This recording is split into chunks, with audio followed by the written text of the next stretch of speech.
What's going on, guys? Welcome to your Denver Nuggets AMA, brought to you by Mile High Sports. I am Kim Becker. That is Ryan Blackburn, and Ryan is here because he is the expert. He will be answering all of the questions that you sent in, asking about this Denver Nuggets team, who is sitting at the top of the West. Ryan, obviously, have had a couple of rough games lately, but didn't have some of their key players out there. But man, that hot streak they had at home was really exciting to watch. And they're still playing pretty good basketball with who they've got suiting up. So we'll jump in here and we'll get to our first question. And it is, can the Nuggets finish the season with the best record in the entire league? Let's see what you think, Ryan. Yeah, I'm very curious as to whether they could do it myself. I'm a little bit lower in terms of Denver's ability to sustain the actual winning percentage that they've had so far this year. They went on a great run. Don't get me wrong. Like, from mid-December to late January now, they've been on an absolute heater. And being able to take advantage of the home-heavy schedule that they've had has been great. That's been something that I know Nuggets fans have wanted them to do after it was a super road-heavy schedule. They went on the heater at home, and now they're kind of back on the road a little bit. They just went 1-1 on the first part of their road trip. They have a game on Saturday against the Philadelphia 76ers. We will see what happens there. But I have to imagine that Denver is in a better place now than where they were at the beginning of the season. But I don't think they're at the best place where they were when they were just clicking on all cylinders at home.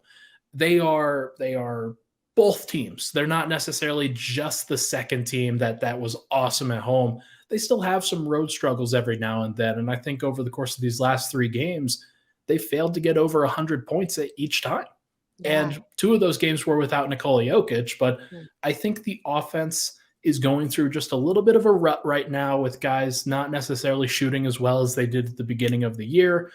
We will see how long that sustains, but it's a possibility that they get to the best record. Don't get me wrong. I don't want to belittle that possibility, but I think the Boston Celtics are just, they're in an elite tier right now.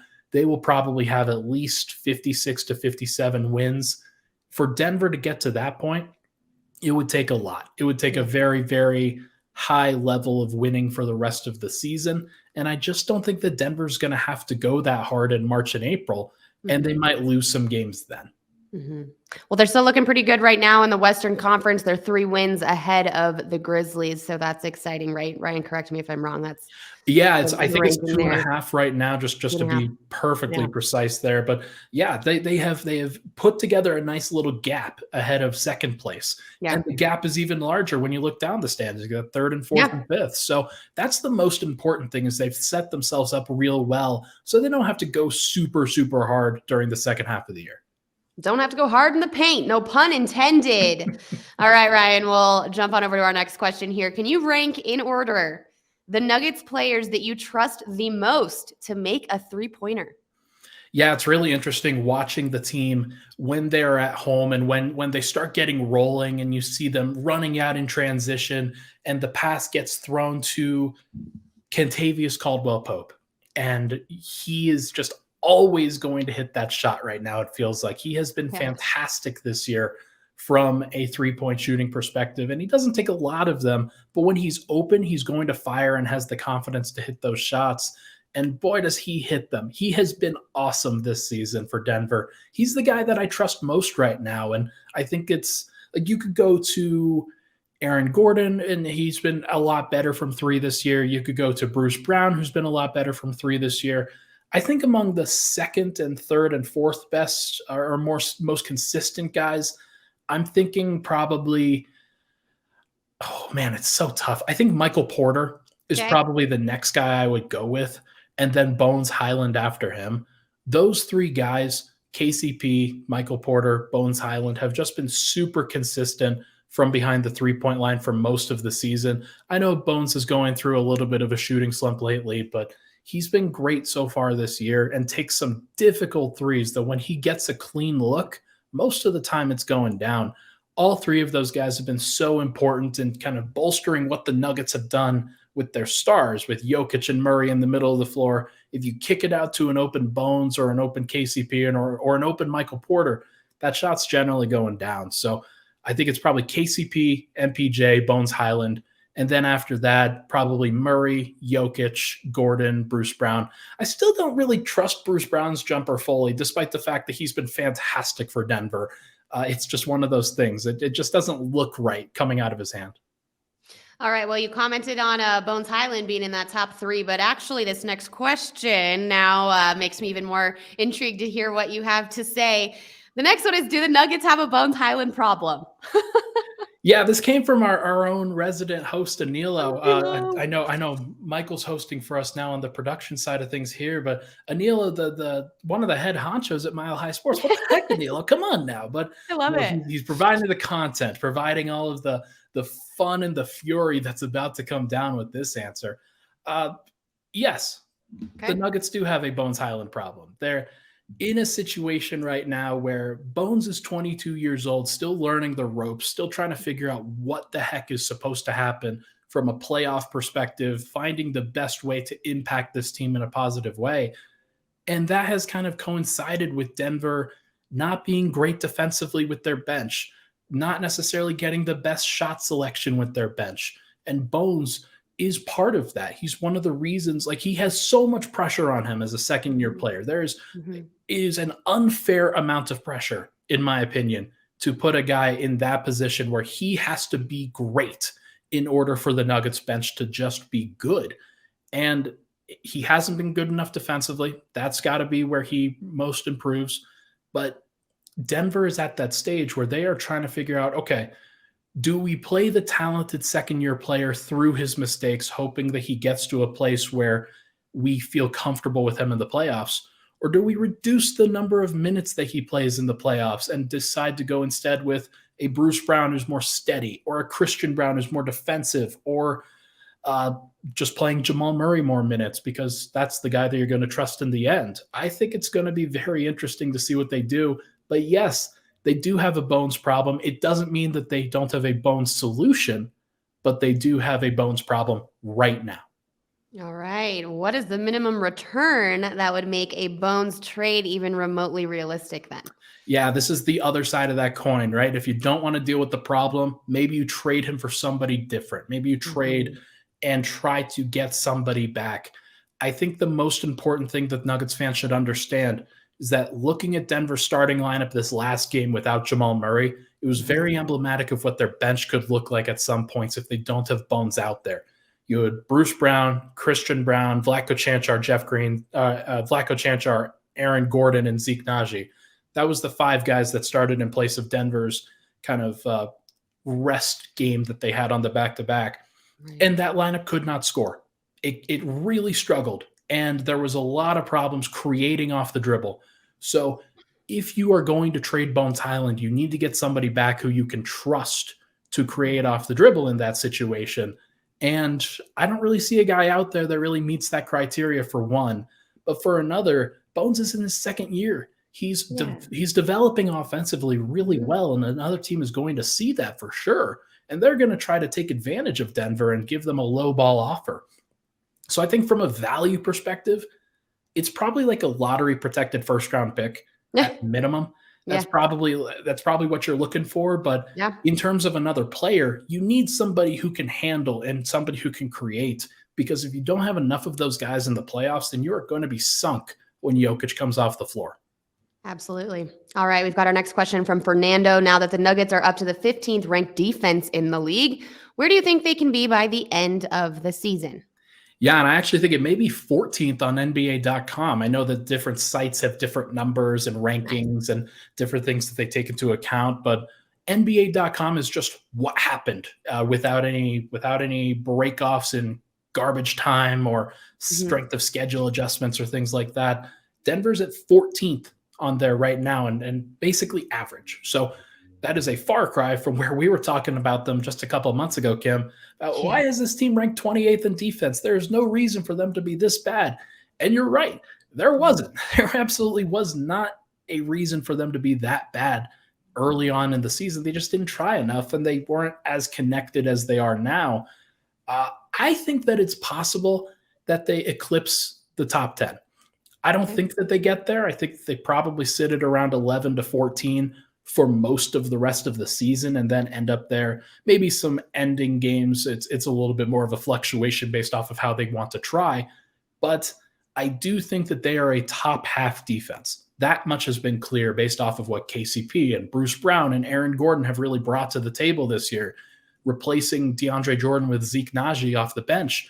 He's been great. Zeke Naji's been fantastic for this Nuggets team off the bench. So as long as they continue to implement different defensive schemes and try different things and be aggressive and try really hard, then they're going to have a top half defense. Whether they get into the top 10 or their stated goal of a top 5 defense, I think is unrealistic at this stage, but I do think it's possible to at least get into the top 10. More likely they'll be 11 to 14. All right.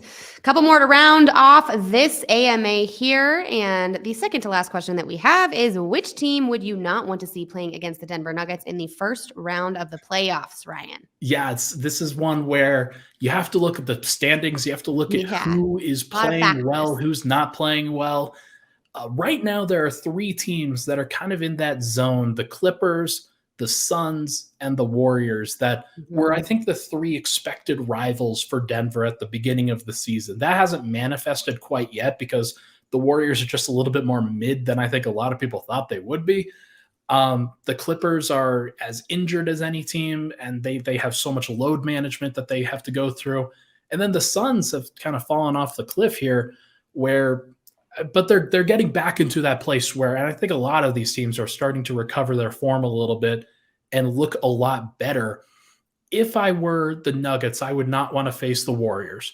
No, I would want to be the team that faces them in the second or third round of the playoffs as opposed to the first round, because they're a veteran team, the Warriors are, that sure, they will get rolling. They'll get going and they'll probably be better as the time goes along, but they're also going to be a little bit more tired. And Denver, I think this year in particular, has more reinforcements, more youth and athleticism, more versatility and defense than they have in previous seasons. So you want to give that time to gel, to figure out your playoff identity. And you do not want to have Jamal Murray make his first playoff series that he returns to, having to go back to Chase Center where he tore his ACL.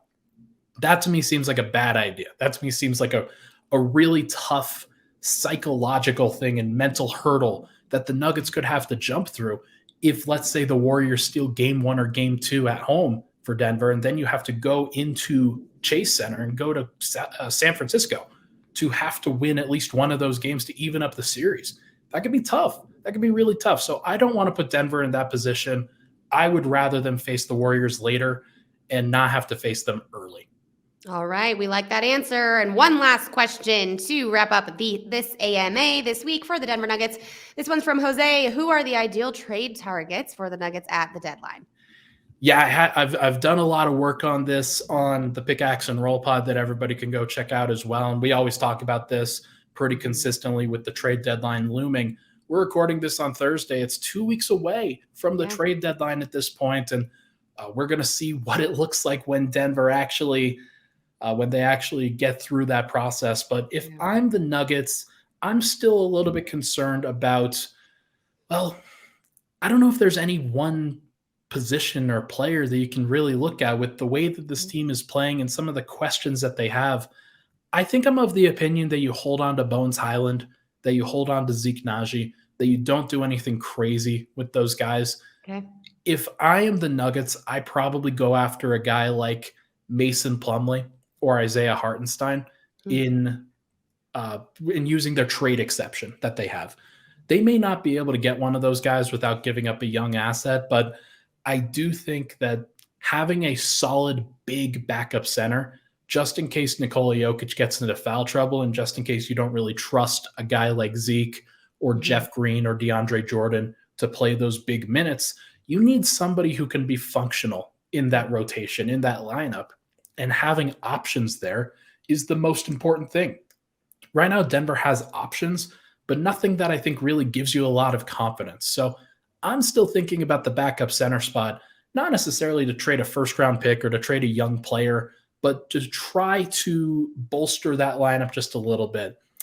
If not those guys, I would look at Kyle Anderson from the Minnesota Timberwolves. He's really, really talented, would be really, really helpful for this Nuggets team, and is good enough on both ends of the floor and as a versatile player to be helpful and give Denver just another wrinkle that they can go to every now and then. Because let's say Michael Porter is injured, or let's say Aaron Gordon gets into foul trouble. Kyle Anderson's a guy that the Nuggets would trust completely to do what they need him to do. So he would be very helpful for Denver, as would either of those first two guys, Isaiah Hartenstein or Mason Plumlee. Should be interesting.